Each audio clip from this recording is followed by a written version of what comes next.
Hello, everyone. Welcome. And today I'm joined by very special friend and guest, Shannon O'Hara. Thanks for being here, Shannon. Yoo-hoo! And today we're talking a little bit about Wild Thing, and this came about from a lot of you would have watched the documentary with David Attenborough, A Life on Our Planet, and one of the things that really struck me, like from that documentary, was this place of where the wildlife and the plants and the animals, the sort of the bit of the earth that has been left untouched has been like really reduced, and um, really wanted to look at, well, like what can we actually contribute to having something different with that, because it's like for me when I see things like animals becoming extinct or endangered, or it's like it just gives me this place where I'm like, I would really like to have something different Yeah, here. yeah, And so yeah, it's sort of like a conversation about that, but also really looking at like what what can we be and what can we do, like to have a different possibility, because it's very easy to go to the doom and the gloom with all of this stuff, but it's like there's also there's also something I think that the earth is really inviting us to, that yeah, is different, because yeah. yeah. So one of the things that I've been really aware of recently that's really been great in a very unexpected way is this. I like if you look at it like we as people, like we're mammals, we have animal bodies. However, we've gotten so far away from nature in the way that we think. And we're the only animals on the planet that have the ability to think. And instead of using that for the generation of magic and like the amazing things that intelligence can create, it oftentimes turns into this really toxic thing that we do to ourselves directly and then to the world around us. And we oftentimes think that like behaving like an animal or functioning like an animal is a lesser or a more diminished way to function, and that the animals are beneath us. And what I've learned as I've gotten more conscious, what I really get is like animals can't lie and they can't be crazy. Otherwise, they die.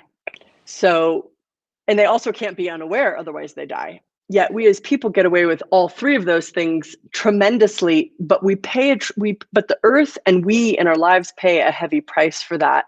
And is that working for you? And so if you look at like I've always loved animals, but I used to be like way too how do I put it, not peaceful. And so animals would freak out around me. Like there wasn't like a lot of like ease for animals around me. And I noticed that, and like they'd like start running away or they'd start barking. And I knew that I was having some impact, but I couldn't tell what I was being that was creating that until I chose more consciousness and started recognizing that it was the space in my head or the lack of space in my head that was having a massive impact on the natural world around me. And it's so important to know that it's our consciousness that's going to make the biggest difference. And then the things that we do and the actions we take and the choices we make beyond that. Yeah, I love that. And I know that you're at Susie Godsey's house at the moment, so Yeah. great that you're talking about animals. And Susie's going to be one of the guests as well, so I'm sure she'll have a lot to say on that topic.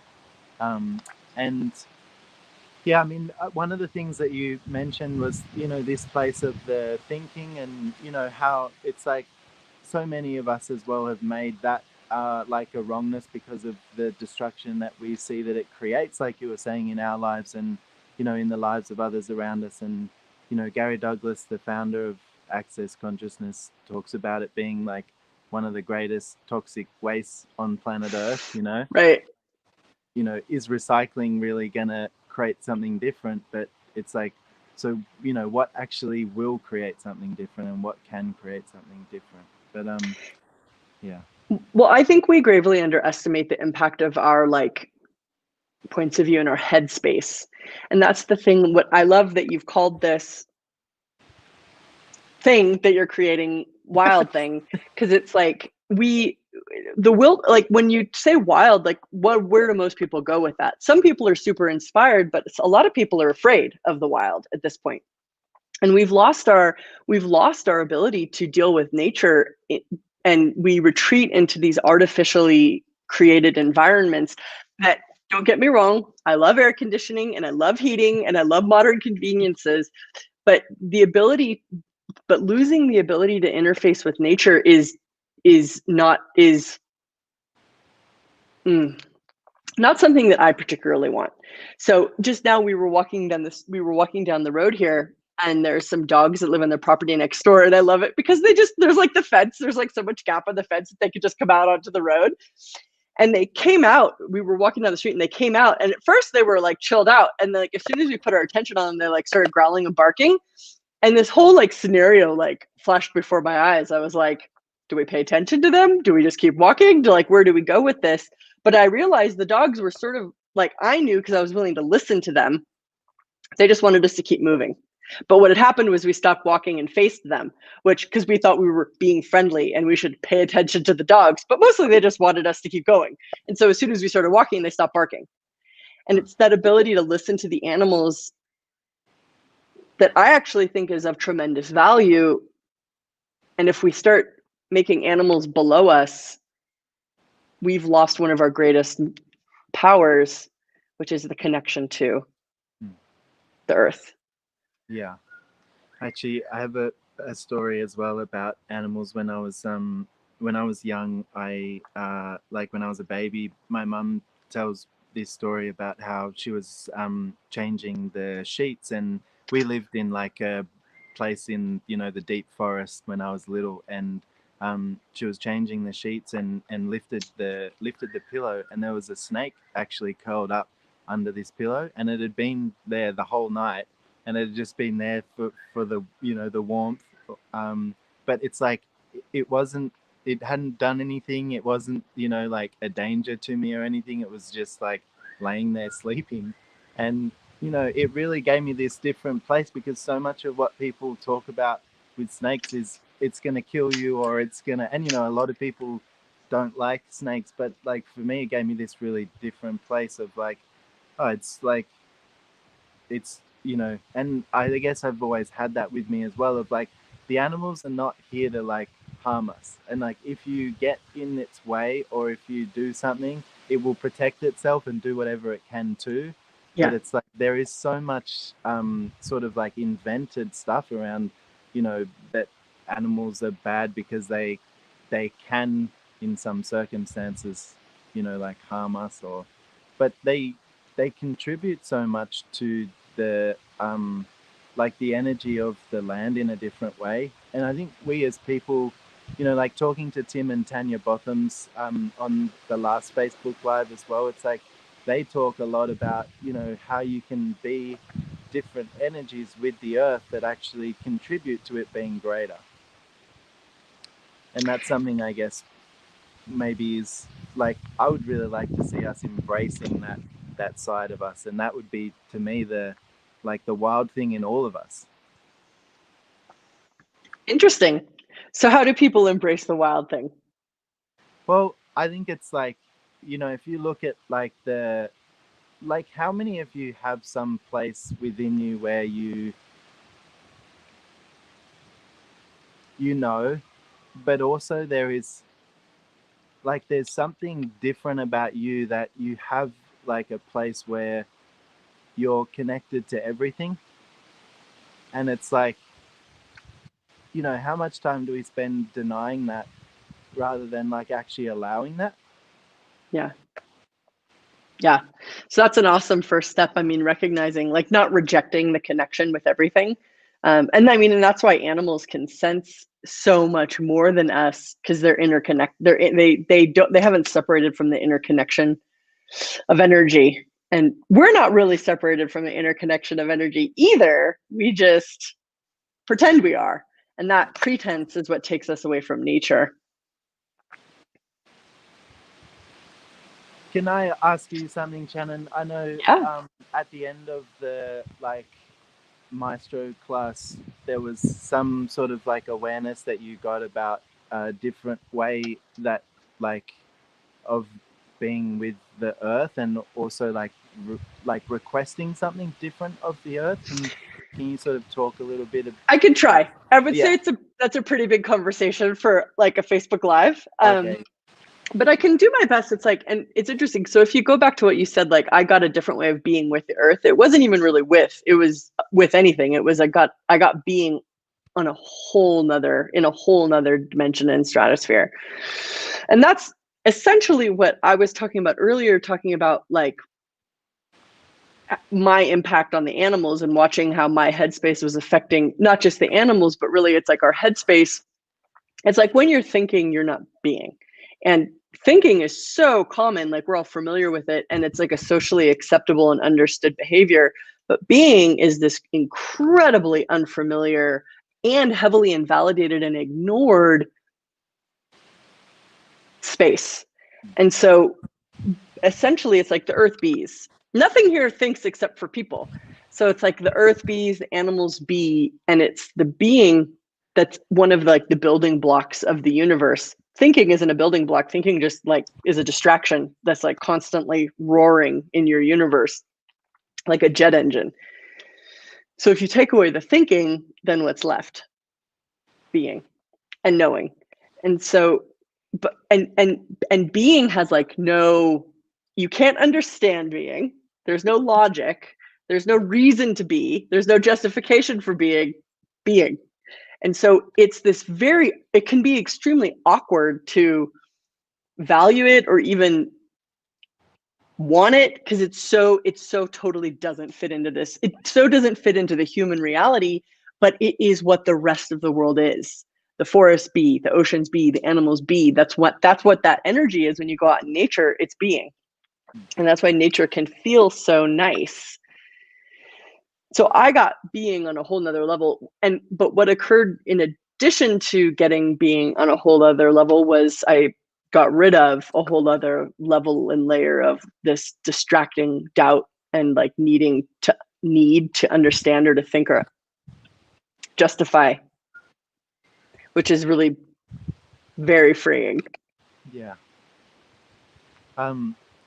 It's funny that you talk about the sort of logic and stuff as well. I've been watching Star Trek, and they've got these.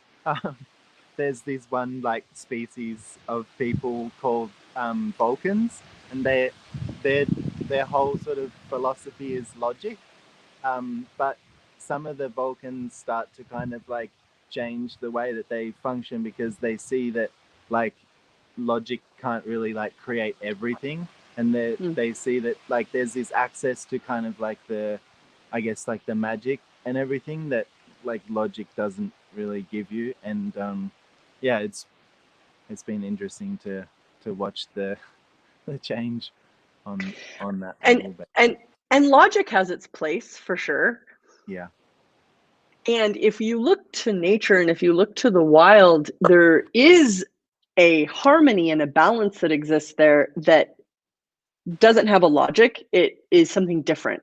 And it's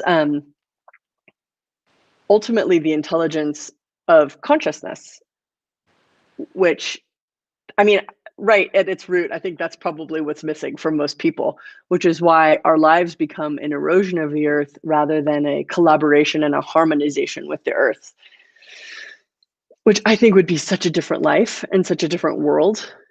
And it's actually just a choice you have to start making with your body. Because it's like, if you didn't have a body, like most of this wouldn't really be an issue. But we embody the earth. Our bodies are literally made of the elements and organisms and resources of the earth. And if you don't, if you will not embody, you are essentially rejecting the planet. yeah. And I mean, what a gift that the planet is and can be all the time, you know? Like it's like how amazing is it that we have a Exactly. body, we can swim in the ocean and walk in the Exactly. forest, and like Exactly.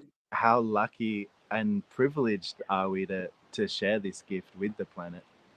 And that's exactly my sentiment as well, my friend, because it's like, that's, I mean, earth can be heaven and it can be hell, and it's sort of like your point of view that creates it. But it's like getting to swim in the ocean and feel the sunshine and hug another person that you love and taste chocolate, like if that's not heaven, what is, you know? Yeah. So it's, that's, and that's the thing, like you see people really suffering their lives, and that's like, that's just like this whole other conversation that it's a choice. Yeah, it's a choice. Yeah. Well, and I mean, you know, we get to also go to some amazing places around the world. Like, you know, I'm thinking of some in particular, like New Zealand, Langkawi, Costa Rica, and like some of these places just have these amazing, like, different energies that are created by, like, you know, everything with the earth interacting, like, and you get this amazing, unique, like, receiving. And it's like, that's really what I would, I don't want that to go away. I'd like that to be there for people, for plants, like, so yeah, part of this is like, I don't know, ensuring the planet's future as well. It's like, really, I just got a sort of a bit of a kick up the butt of like, we've there's got to be this place as well when it's like, if it's not about fixing your problems, or, you know, there's got to be Yeah. this place where we start to look for something that, something different. Well, what is true, and I think it's what you said was you don't want to lose that, which is, or you don't want that to go away. And the thing that's true is that if you never give you up, that seed will never be lost. It's like you can't, and the really interesting thing is like, yeah, I'm not quite sure why this is where we have to go to get to where we need to go. It's sort of like, I really don't get, like, it never looks the way you think it's going to. But if you, the what's true is if you never give you up, meaning you know you trust you be you, you have you without having to prove it or justify it or fight against anything else, like you be, that magic will never die. And that is true also of nature, where it can be tremendously decimated and it generates. Nature never stops creating. Where have you stopped creating? By coming to conclusion or giving up, or coming to conclusion or giving up, or coming to conclusion or giving up. That's an artificially induced limitation that doesn't really exist.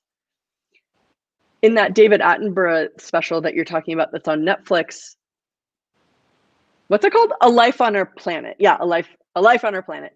He starts it in Chernobyl, which I just think is like fucking rad, because like there's like, I mean, I think everyone listening knows what occurred in Chernobyl, and if you don't, there was a massive nuclear power plant meltdown there, and like everyone had to leave, and it sent out like nuclear waste all over Europe. That was in the 80s. Was that the 80s? The 70s? I'm not sure 80s? when it Believe happened. it was Yeah. I believe it was the early 80s, and he's walking around Chernobyl today, and it's like you still have a lot of the buildings and the structures that were built there, but it's all been reforested. Like nature has completely taken over. Yeah. I mean, that was the biggest man-made natural disaster yet. And so you look 40, what is that, 40 years later, nature's taken over. So nature never quits. And it's this other thing of like, let's not fool ourselves. Like the earth is way stronger than us, and all it has to do is like shake a little bit and then we're all gone, which sort of Yeah. gives me the sense of peace. I'm like, well, the earth is still the boss, you know? Yeah. So it's like, what seed, what can you be, and what are you that you have to claim, own, and acknowledge, that is that vital seed of possibility, not from the hope and the dream and the wish and the prayer. No, it's like, it's actually knowing it is the strongest source on earth and can't ever be stopped. I think that's a really great place to leave this, and I want to talk to you, you know, more and more. But it's like Yes. we have a whole call to, you know, Yes. have a bigger conversation. And thank you so much. And just to let you guys know, this these calls as well will be contributing to the profits will be going towards Actions for Futures, which is, check it out, actionsforfutures.com. And it's a movement in the world to create a different possibility. So check it out. And thank you so much, Shannon, and look forward to talking to you again soon. And thanks everyone for watching. All right, guys. Beautiful. Bye.